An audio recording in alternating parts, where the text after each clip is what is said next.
신신당부라는 제목으로 함께 말씀을 나누도록 하겠습니다. 여러분, 이제 우리 뜨거운 여름의 날씨를 지내면서 이제 어느 때보다도 건강을 잘 챙겨야 할 때인 것 같습니다. 물론 무더위가 주는 뜨거움은 사실 우리에게 좀 괴로울 수 있겠지만 이런 그 뜨거운 햇살을 맞은 그런 과일은 아주 맛있게 만들어지기도 하죠. 그런데 이제 해마다 이런 시기가 되면 많은 교회들이 이제 여름 행사를 또 준비하느냐고 분주하고 또 바쁘게 움직이고 있습니다. 그래서 우리가 가끔 이제 제가 카페나 이런 데 가서 보면은 교회 교사들이나 임원들이 모여서 회의하는 모습을 종종 보게 돼요.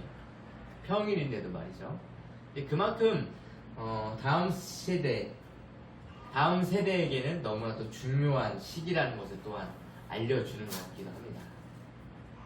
그런데 우리가 이제 어린 아이들 또는 자녀들을 키우거나 또 이제 주일학교 같은 사람들을 이제 교육하는 때가 있으면 여지없이 필요한 부분이 있습니다. 그것은 뭐냐면 이제 훈계. 왜 훈계가 필요하냐? 무엇보다 안전이 너무 중요하기 때문이죠. 안전을 위해서라도 어린 자녀들이나 그런 주일학교 공동체에게는 반드시 훈육이 필요하고 훈계도 해야 합니다.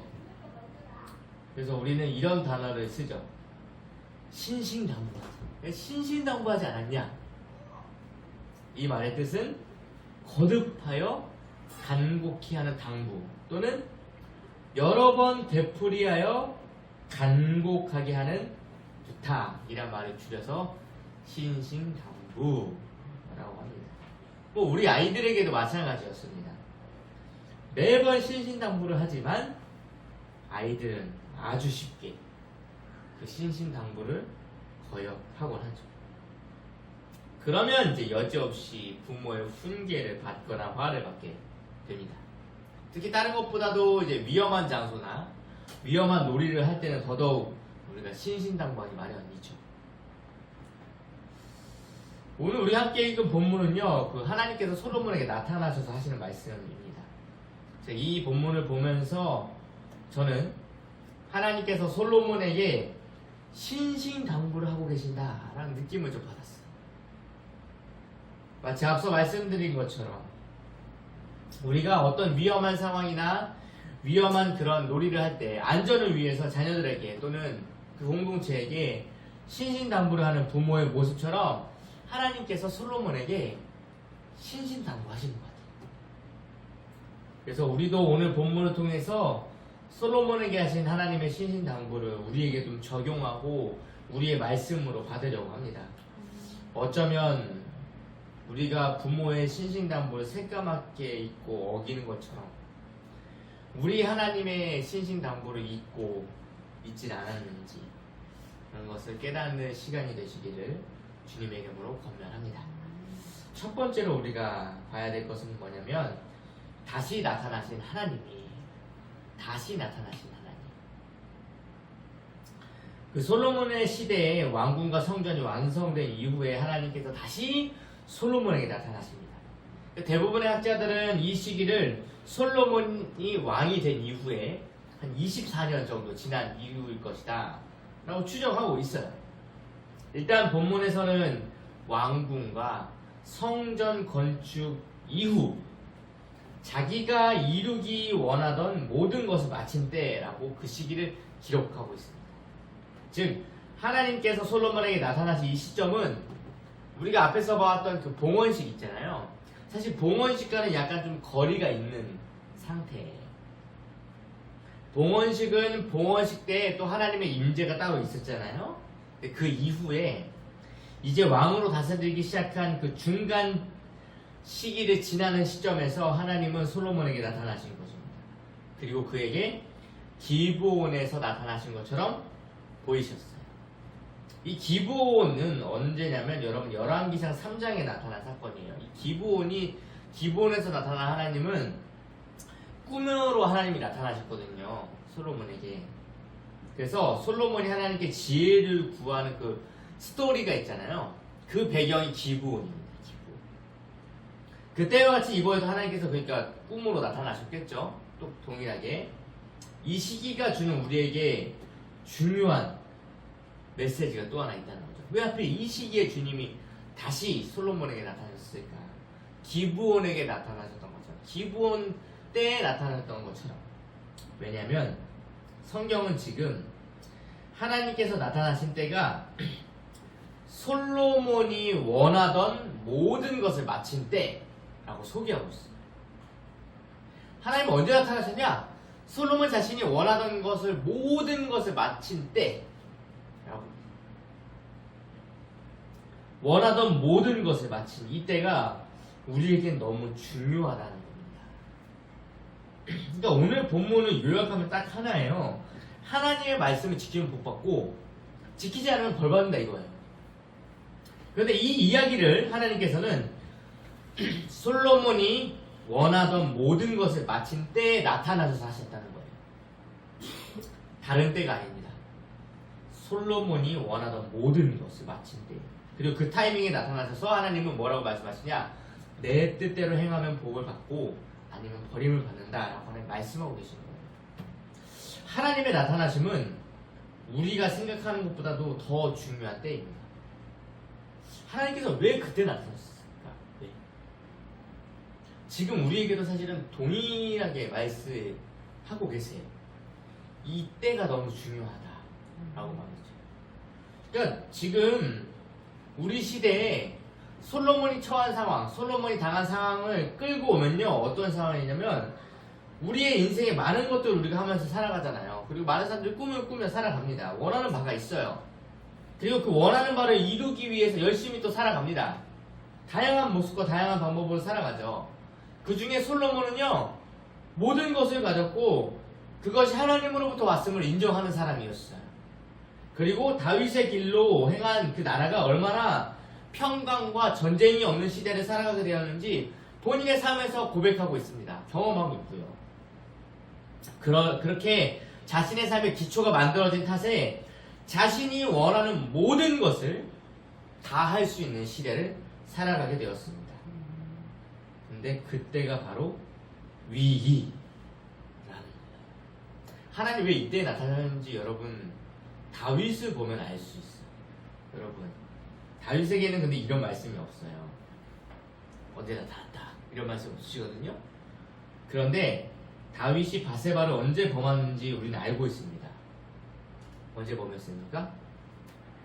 왕위에 오르고 나서 더 이상 자신을 괴롭힐 사람도 없고, 심지어 어느 정도 수준이에요. 지금 다윗이 처한 상황은 본인이 전쟁에 나가지 않아도 목숨을 걸고 싸워서 승리를 가져다 줄 충성스러운 부하들이 있던 그때 전쟁 중이었는데 다윗은 바세바를 범해요. 전쟁 중이던 부하의 아내를 범했을 뿐만 아니라 그 부하까지도 전쟁에서 죽도록 만들었습니다. 이것이 다윗이 범한 죄예요. 하나님은 알고 계셨습니다. 사람이 언제 가장 죄에 취약해지는지, 하나님을 떠나는지 알고 계셨어요. 어느 때라고요? 자신이 하고 싶은 일, 자신이 원하던 일을 모두 이루면 그때가 하나님을 떠나는 때라는 거예요.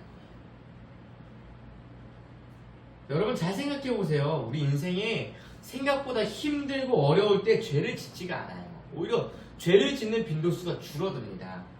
오히려 죄를 지을 틈이 없어요. 힘들고 어려울 때. 왜요?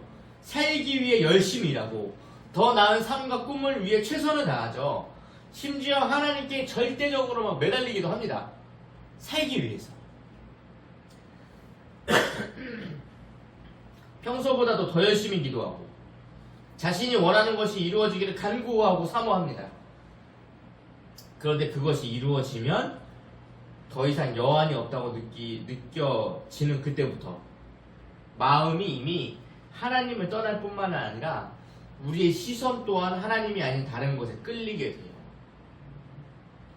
여러분, 하나님께 우리의 시선이 고정되어 있지 않으면 어디로 가겠습니까?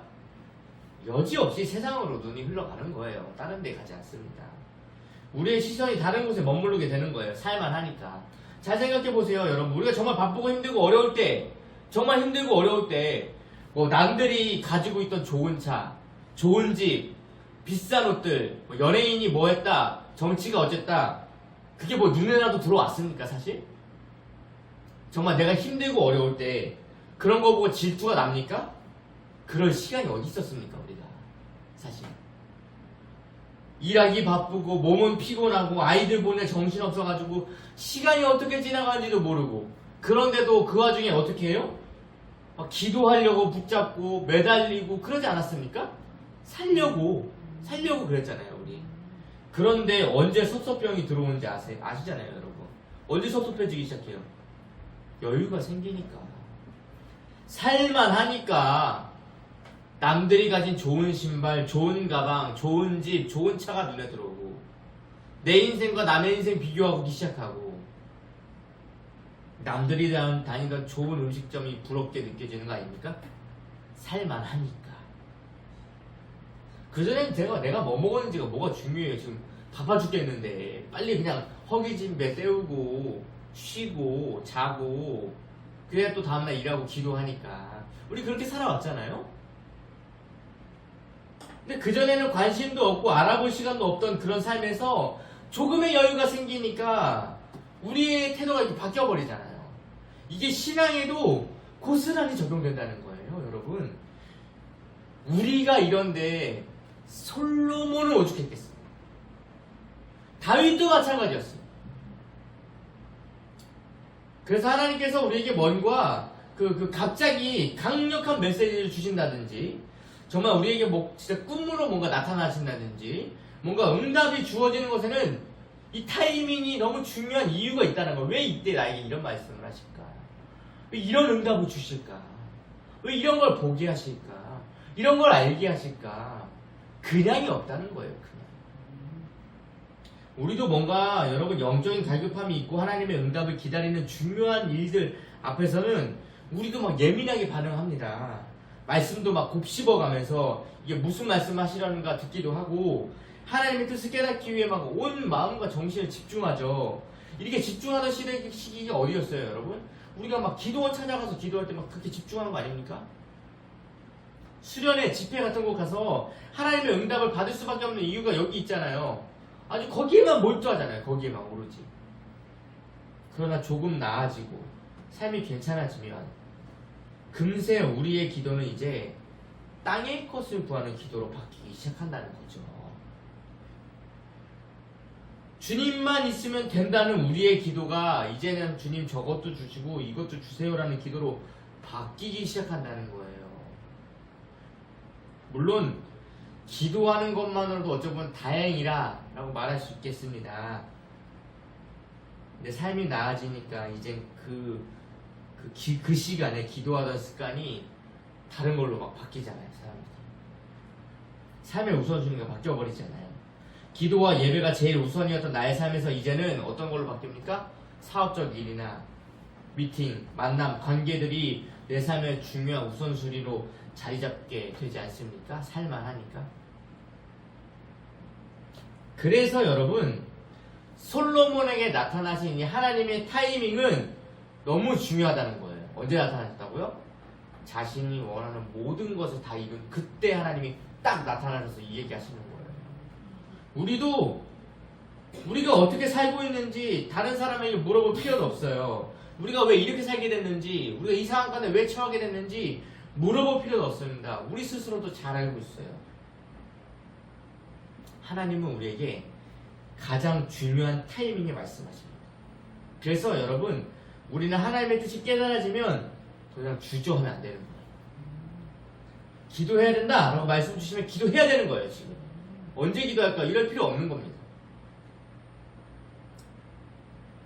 솔로몬에게 가장 중요한 타이밍에 나타나셨던 하나님께서 지금 우리의 예배 가운데도 임하실 줄로 믿습니다. 정말 지금 우리에게 필요한 말씀을 주실 줄로 믿습니다. 우리가 그것을 깨닫고 주님과 동행하여서 거룩한 삶을 회복하시기를 소망합니다. 여러분, 우리가 또 두 번째로 봐야 될 것은요, 다윗의 길로 행하랍니다. 다윗의 길로 행하라. 하나님께서 솔로몬에게 나타나셔서 하신 말씀은요, 먼저 무슨 말씀하셨냐? 성전에 대해 간구했던 솔로몬의 기도에 대해 응답하셨어요. 먼저. 하나님께서는 솔로몬이 구한 것을 들었다고 하시면서 그 성전을 이제 내가 거룩하게 구별하고 나의 이름을 영원히 거기에 둘 것이며 눈길과 마음이 성전에 있을 것이다 라고 말씀하십니다. 그런데 여기에는 조건이 붙어요. 조건이 바로 다윗이 행한 같이 마음을 온전히 하고 바르게 하여 명령과 율례와 법도를 지켜 행하라 이것입니다. 다윗과 같이 다윗이 행한 것 같이 이 말의 다른 표현을 어떻게 말하고 있죠? 다윗의 길로 이렇게 표현하고 있죠. 다윗의 길을 지키는 것은 열왕기에서 아주 중요한 핵심입니다. 여러분 이게 중심이에요. 중심. 왜냐면요 열왕기는 이제 다윗의 길을 가는 왕 또는 다윗의 길로 가지 않는 왕으로 딱 구분되는 거예요. 두 가지밖에 없어요. 왕을 평가하는 기준이 딱 그 두 가지밖에 없습니다. 다윗의 길로 행했다, 그렇지 않았다. 이 두 가지 다예요. 그러니까 하나님께서 열왕들을 평가하실 때 그 기준은 오로지 다윗이었어요. 여기에 솔로몬도 예외가 아닙니다. 그만큼 다윗의 길로 가는 것은 온전히 하나님을 따르는 것을 말해요. 그러니까 다윗은 아주 중요한 롤 모델이 되는 거죠. 그런 면에서 하나님께서 나타나셔서 솔로몬에게 하신 이 말씀은 우리에게도 너무 중요한 인사이트를 주는 겁니다. 하나님은 분명 우리에게도 나타나세요. 정말 많은 사람들, 다양한 사람들이 체험합니다. 실제로. 우리가 여기에 있어서 잘 모를 수도 있지만 전 세계적으로도 하나님께서 어떻게 역사하고 계시는지 정말 신기하고 기적적인 일들이 차고 넘쳐요. 물론 지금 시대도 마찬가지였지만 초대교회에는 더했어요. 더. 하나님의 살아계심이 막 역사가 막 나타나서 정말 하나님 살아계시구나 고백할 수밖에 없었어요. 근데 그 모든 역사들의 중심이 있는데 그 중심이 무엇이냐? 바로 예수 그리스도를 나타내는 거였어요. 그러니까 성령의 역사들의 중심이 있는데 그 핵심이 무엇이냐? 그리스도가 전파되는 거였어요. 마치 솔로몬에게 다윗의 길로 가라 라고 제시했던 것은 무엇이냐? 우리에게 하나님이 하시는 말씀은 딱 이거와 똑같은 거예요. 오직 예수밖에 없다. 이 얘기인 거예요. 다윗의 길로 행하라 이 말은요. 오직 예수밖에 없다. 그 길밖에 없다라는 말이에요. 신약 시대에 와서 우리에게 그렇게 주어지는 겁니다. 그러니까 예수 외에는 다른 것을 우리에게 제시하지도 않으시고요. 명령하지도 않으세요. 물론 때때로 우리가 어떻게 기도해야 될지 알려주시기도 하시죠. 마치 솔로몬의 기도에 하나님께서 오늘 응답하셨잖아요. 그래 너 기도 내가 들었고 내가 성전에 거룩하게 할 거야. 내 마음도 거기에 둘 거야. 그 대신 조건이 있어 라고 말씀하신 것처럼 어떤 실질적인 응답들을 우리에게 주실 때도 있어요. 근데 이 현실적인 뭐 조언이나 명령 이런 것들 모두는 어떠한 방향이 정해져 있는데 그 방향이 어디냐? 반복적으로 말씀드렸지만 예수 그리스도 안에 있는 거예요. 조건이잖아요. 성전을 내가 거룩하게 할 거고 내 마음과 내 시선을 여기다 둘 거야. 그런데 다윗의 길로 행해야 돼. 조건이지. 야 너가 기도하는 간구 그래 문이 열릴 거야. 관계의 문이 열릴 거고 재정이 풀어질 거야. 근데 예수 안에 있어야 돼. 이거랑 똑같은 거예요. 하나님께서 우리에게 복을 받을 응답을 주실 수 있어요. 확신을 주실 수 있습니다. 또는 어떤 사람에게는 상상치도 못했는데 전혀 생각지도 못했던 아이디어를 주셔가지고 하나님이 막 재물을 얻게 하실 수도 있어요. 그 모든 것을 누가 허락하세요? 하나님이 허락하시죠. 솔로몬도 하나님의 허락 때문에 뭘까지 받았습니까? 지혜도 받았잖아요. 마찬가지입니다. 하나님은 우리에게 실질적인 필요, 실질적인 부요함 주시고 싶어 하세요. 그런데 그 모든 것의 목적지는 바로 우리가 그리스도 안에 있다는 사실을 알아야 된다는 거예요. 다윗의 길로 행하는 것에 있다는 것을 우리가 알아야 된다는 겁니다.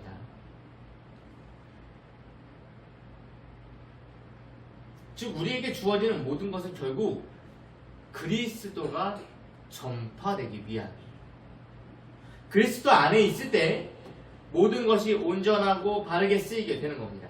그런 의미에서 우리의 삶은 모두 예수 그리스도를 중심으로 움직여져야 되죠. 우리의 영혼이 거듭남과 같이 우리의 생각, 마음, 행동, 결정 이 모든 것들이 그리스도를 중심으로 결정되어져야 합니다. 주님이라면 어떻게 하셨을까? 또한 주님이 이 땅에서 어떻게 하나님을 위해서 사셨는가? 친히 몸소 보여주신 그분의 삶을 따라가야 되는 거죠. 이것을 그러면 누가 행하시냐? 바로 성령께서 우리를 그렇게 인도하신다는 거예요. 성령은 우리를 예수께로 인도하시는 영이시잖아요. 우리가 주님을 닮아가도록 하는 것은 성령의 역사입니다. 성령의 역사. 그러나 우리가 성령을 거스르는 것은 아주 명백해요. 뭐냐? 그리스도와 반대로 간다. 그럼 이것이 우리가 성령을 거스르는 것입니다. 우리의 삶이 그리스도를 닮고 있지 않다면 내가 성령의 인도함을 받는 백성인지부터 점검해 봐야 돼요. 또한 반대로 성령의 충만함이 있다고 하면서 내 삶이 그리스도를 닮아가고 있지 않다. 그러면 그것도 잘못된 겁니다. 오히려 나는 성령의 충만함이 아니라 다른 영에 속는 것일 수도 있어요. 왜냐? 성령은 우리를 어떻게 하시는 분이라고요? 그리스도께로 인도하는 분이시기 때문에. 그렇기 때문에 하나님께서 분명한 모델을 제시하셨어요. 어떻게? 다윗이 행함과 같이 행하라. 우리가 아무리 말씀을 강조해도 그 말씀 안에서 그리스도를 발견하지 못하면 우리의 말씀은 헛되게 온 것입니다. 마찬가지예요, 여러분. 성전이 성전으로 제대로 된 역할을 감당하려면 여러분 다윗의 길로 행해야 되는 거예요. 그것이 전제입니다. 그렇게 할 때 하나님은 성전을 구별하셔서 거룩하게 하시고 그곳에서 하는 기도를 들으시고 응답하시겠다는 거예요. 어떻게 할 때? 다윗의 길로 행할 때. 다른 말로 하면 성전이 되시는 그리스도 안에 거한다는 것은요, 여러분, 우리가 성령의 인도하심을 따라 우리의 삶이 점점 그리스도를 닮아가고 있는 것이어야 된다. 이것이 증거가 되는 거예요. 그래서 야고보서는 우리에게 행함이 없는 믿음을 엄히 경고하고 있는 거 아닙니까? 구약과 신약이 언제나 일치를 우리에게 보여주고 있어요. 여호와를 제대로 따르고자 하는 자는 분명히 다윗의 길로 행하게 되어 있다. 신약에서 뭐라 그래 얘기해요? 우리가 그리스도를 바로 믿고 있다면 우리 성령을 따라 그리스도를 닮아가는 삶이어야 된다. 이것이 선순환 바른 원리라는 거예요. 즉 날마다 우리는 순간마다 그리스도를 닮기 위해 살아가야 되는 거지. 그래서 우리가 우리를 뭐라고 불러요? 그리스도인이라고 부르잖아요. 우리 기도인입니까? 설교인이에요? 은사자라고 우리 부릅니까? 아니에요. 우리 정체성은 뭡니까? 그리스도인이에요. 그리스도인. 왜냐하면 그리스도를 닮아가는 자이기 때문이죠. 성도 여러분, 주님이 우리에게 솔로몬처럼 나타나신다면 분명히 이렇게 말씀하실 거예요. 오직 예수의 길밖에 없다. 오늘 솔로몬에게 뭐라고 말씀하셨어요? 다윗의 길로 행해라. 똑같아요. 우리에게 오셔서 항상 하시는 말씀, 예수의 길밖에 없다. 더욱 바라기는 정말 한 걸음 한 걸음 주님께 가까이 가는 그런 성숙한 성도가 되시길 소망합니다. 세 번째로는요, 다른 신을 버리라. 다른 신을 버리라. 솔로몬에게 나타나신 하나님은요, 다윗의 길로 행하면 축복을 받는다 라고 말씀하신과 동시에 그렇게 하지 않으면 주어지는 심판을 경고하고 계십니다. 그런데 이거는요, 경고가 아니에요. 그러니까 명령이고 약속이에요. 경고가 아니에요. 다윗의 길로 가지 않으면 아주 심각한 상황에 처하게 되는 거죠. 어떻게 하나님이 하시냐? 하나님은 그들이 누리고 있던 그 땅에서 끊어버릴 것이고 성전 던져버릴 것이고 이스라엘이 이야기거리가 되도록 만드시겠다 라고 하십니다. 그러니까 더 구체적으로 말하면 어떤 사람이 버림받은 성전을 두고 비웃어 왜 이렇게 됐어요? 라고 묻는다 그러면 그 이유가 아주 명확해요. 9절에 뭐라고 되어 있습니까? 그들이 그들의 조상들을 애굽 땅에서 인도하여 내신 그들의 하나님 여호와를 버리고 다른 신을 따라가서 그를 경배하여 섬김으로 여호와께서 이 모든 재앙을 그들에게 내리셨기 때문에 이렇게 됐다 라고 이유가 아주 명확합니다. 그들이 왜 그렇게 됐다고요? 하나님 떠나고 다른 신을 섬겼어요. 여러분, 열왕기 읽고 있는 첫 번째 독자 누구라고 그랬어요? 포로 생활하고 있는 이스라엘 백성이라고 그랬어요. 그들이 왜 이렇게 되었을까? 우리가 왜 포로가 되었을까? 그 이유를 찾을 때 열왕기는 아주 명확하게 알려주고 싶은 겁니다. 뭐 때문이라고요? 다윗의 길로 가지 않았기 때문이라는 거예요. 우리가 왜 지금 포로기에 잡혀져 있냐? 우리가 왜 이 꼴이 됐냐? 다윗의 길로 가지 않아서. 더 정확히는 여호와를 버리고 다른 신을 따라가서 그를 경배하고 섬겼기 때문에 어떻게 됐다고요? 하나님께서 그 땅에서 우리를 끊어버리셨고 포로가 되는 재앙을 내리신 거예요. 너무너무 중요해요. 이건 우리에게도 너무 중요한 말씀입니다. 단순히 여러분 다윗의 길을 행하지 않은 것이 아니에요. 그러니까 다윗의 길을 행하지 않았다면 뭐 그렇다고 내가 뭐 다른 신을 섬겼나? 전 다른 신을 섬기지 않았어요. 그러니까 아니라는 겁니다. 성경은요 다윗의 길을 행하지 않으면 그것은 곧 뭐다? 이방신 섬긴 거라는 겁니다. 6절을 보십시오. 너희나 너희 자손들이 아주 돌아서서 나를 따르지 아니하며 내가 너희 앞에 둔 나의 계명과 법도를 지키지 아니하고 가서 다른 신을 섬겨 그것을 경배하면 이라고 되어 있어요. 뭐예요 이게? 다윗의 길로 가지 않으면 바로 이 길이라는 거예요. 성경은요 중도가 없습니다. 요한계시록에서도 7교회에게 말씀하고 계시죠. 거기에 어떤 교회가 나옵니까? 차든지 뜨겁든지 해라. 미지근해서 토해버리겠다. 신앙에 중도가 없어요. 여러분 우리가 하나님께 나아가는 것 아니면 돌아서는 겁니다. 내 신앙이 날마다 주님을 가까이 하고 있지 않으면 나는 죄와 가까이 하는 거예요. 아주 명백합니다. 그래서 솔로몬에게 나타나신 하나님께서는 다윗의 언약만 강조하는 것이 아니라 그 반대도 명확하게 해서 말씀하고 계신 거예요. 그리고 이 말씀을 통해서 열왕기를 기록한 이 저자는요 어떻게 하고 싶은 겁니까? 지금 포로기에 있는 이스라엘 백성들에게 당신들 우리가 왜 이렇게 되었는지 분명히 알려주고 싶은 거예요. 지금 우리에게 솔로몬에게 하신 말씀을 통해 우리에게 주시고자 하시는 메시지가 있다면 바로 이거예요. 예수밖에는 없다 얘들아. 우린 시대를 살아가고 나이가 들어가고 신앙생활을 하면 할수록 실수를 해요. 어떤 실수를 하냐면요 바로 예수가 아닌 다른 것을 섬기는 실수를 합니다. 이 예수가 아닌 다른 것을 섬기는 실수가 어떤 실수냐 이런 거예요. 아침마다 기도하던 습관이 있고 항상 말씀 묵상하고 성역 공부하고 뭐 제자 훈련하고 뭐 활동하고 프로그램하고 이렇게 여러 가지 것들 우리 기독교 안에 있지 않습니까? 교회 안에서 또 이런 것들이 하나님께 축복을 받게 해줬던 또 어떤 신앙적인 그 계기나 결단 헌신들이 있기도 해요. 그런데 그 모든 것은요 솔로몬이 하나님께로 받은 지혜나 뭐 성전 언약처럼 축복으로 주어질 수 있어요. 근데 그렇다고 해서 그런 것이 항상 꼭 이렇게 해야 내가 축복을 받는다라는 이유에서 뭐 비결이라든지 축복받는 방법이라고는 할 수 없습니다. 왜냐하면 그 모든 것들은요 우리로 하여금 예수 그리스도께 나아가게 하기 위한 하나의 수단이고 도구일 뿐이라는 거예요. 그런데 이것이 어떻게 변질이 됩니까? 마음에도 없으면서 드리는 11조, 중심도 없으면서 하는 기도, 그런 거는 뭐예요? 습관, 시간만 되면 습관처럼 하는 기도. 처음에는 이것이 우리가 그리스도께 나아가는 좋은 계기였는데 시간이 지나면 지날수록 어떻게 해요?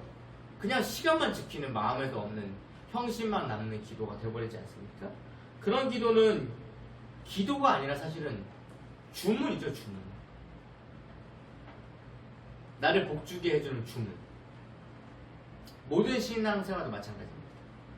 주님이 주시는 메시지를 듣기 위해 우리가 말씀을 묵상하고 그 묵상을 통해서 하나님을 발견하고 막 기쁨을 누리고 축복을 받지 않습니까? 근데 이게 습관으로 남아버리면 형식적이고 종교적인 모습만 남는다는 거예요. 매일 묵상한다고 하는데 매일 기도한다고 하는데 왜 인격이 달라지지 않고 삶의 태도가 변하지 않고 항상 예배를 드린다면서 주님을 위한 변화 없는 삶이 곧 이런 거예요. 여러분. 아까 말씀드렸죠? 주님께 나아가는 거 아니면 우리는 주님께 돌아서고 있는 거라고. 그러니까 내 삶이 성장하고 있지 않으면요, 내 삶은 죄로 가는 거예요. 주님과 가까워지지 않고 있으면 우리는 죄로 가고 있는 겁니다. 가만히 있진 않아요. 멈추는 건 없습니다. 올라가는 거 아니면 떨어지는 거예요. 성경도 그렇게 얘기하고 있습니다. 그러니까 우리의 삶에 여러분 예수를 믿는 것처럼 보이려는 습관이 있지는 않습니까? 그러니까 마음은 들이지도 않으면서 형식만 남은 우리의 모습들이 있지 않은가 돌아볼 필요가 있다는 거예요. 이것이 곧 예수님을 섬기는 게 아니라 모양만 남은 우상을 섬기는 거죠. 이게 왜 모양만 남은 우상이냐? 출애굽한 다음에 여러분 금송아지 사건이 발생하잖아요. 그때 뭐라고 했는지 아세요? 이 사람들이? 출애굽기 32장 4절에는 이렇게 얘기하고 있어요. 아론이 그들의 손에서 금고리를 받아 부어서 조각칼로 새겨 송아지 형상을 만드니 그들이 말하되 이스라엘아, 이는 너희를 애굽 땅에서 인도하여 낸 너희의 신이로다 라고 말했어. 그러니까 송아지를 만들어서 이것이 우리를 애굽에서 인도하여 낸 여호와다. 왜 그렇게 했는지 아십니까? 하나님은 지금 모세와 시내산에서 대화하고 계시는데 모세가 너무 한동안 안 내려오는 거예요. 그리고 나서 저지르는 게 그럼 우리를 인도한 여호와는 어디 있냐? 이렇게 된 거죠. 그래서 뭘 했어요? 금을 붙여가지고 만들었더니 송아지가 나왔어. 이게 여호와다! 이 얘기라고 해요. 이 얘기를 왜 해요? 우리가 이러고 있다는 거예요. 주님은 쏙 빼놓고 겉모습만 가지고 내가 주님을 믿는 것처럼 주님을 따르고 있는 것처럼 착각하고 있다는 거죠. 딱 두 가지입니다. 정말 제대로 주님을 따르고 있던지 아니면 주님이 아닌 주님의 모습을 본딴 우상을 섬기고 있던지 둘 중 하나예요.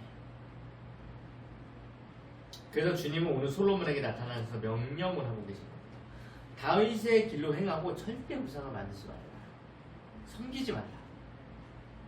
포로 생활을 하고 있는 이스라엘 백성들에게 그 찬란했던 이스라엘의 영광이 담긴 역사를 열왕기를 기록하면서 알려주는데 그것을 가르치면서 우리가 왜 이렇게 됐는지 이유까지 가르쳐주고 있는 거예요. 그럼 여기서 우리는 배워야 됩니다.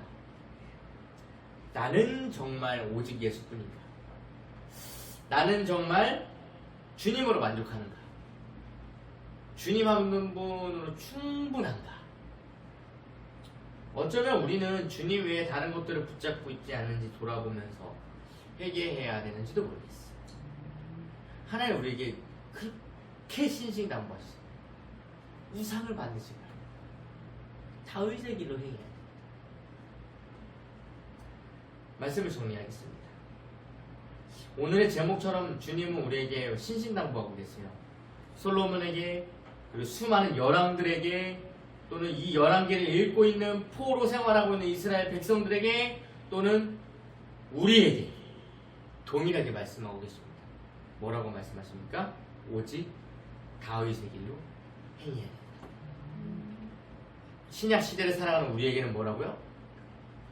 오직 예수로 살아야 된다. 여러분, 예수로 사는 것은 선택이 아닙니다. 아주 분명해요. 주님과 함께 하면 그것이 축복이에요. 그런데 주님과 함께 하지 않으면 그것이 재앙이고 심판입니다. 다윗의 길로 행하면 복이지만 그렇지 않으면 땅에서 끊어지고 성전도 내던져 버리는 거예요. 여러분, 우리의 삶은 딱 두 가지밖에 없습니다.